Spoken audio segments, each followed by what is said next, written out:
Островский атындағы номер 8 орта мектептің 8 А сынып оқушысы Уразгалиева Аяулым. Менің таңдап отырған жобам жасыл оазистер жайында. Және менің тақырыбым табиғатты аяла. Тақырыптың мақсаты табиғатты аялау, қорғау, табиғат анаға деген сүйіспеншілікті ояту. Және осы бір тақырыптың өзектілігі жалпы балалардың табиғат анаға деген қызығушылығын арттыру. Онымен қатар экологиялық білім беру. Жалпы бұл сурет бейбітшілік пен молшылықты білдіреді.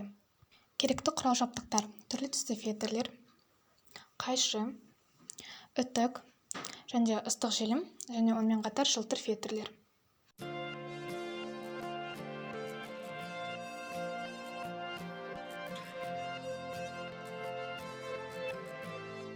It leaves me feeling seasick, baby.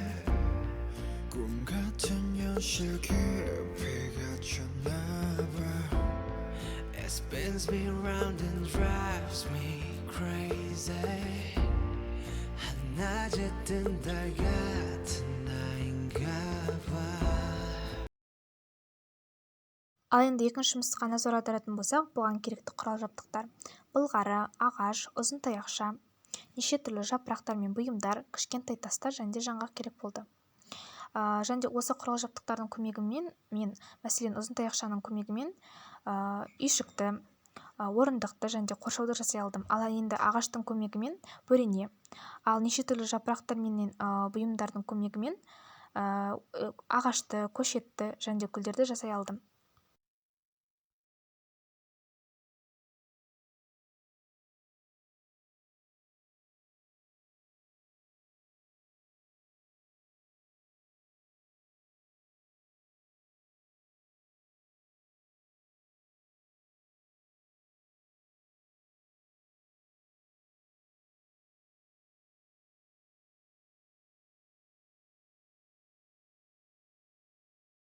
Адам баласының тіршілік ортасы, тіршілік көзі.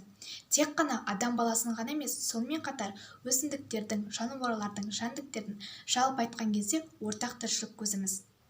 Адам табиғат пен жер ананың төл перзенті. Дүниеде екі ана бар. Біріншісі табиғат, жер ана, ал екіншісі адам баласының анасы. Табиғат тіршілік көзіміз.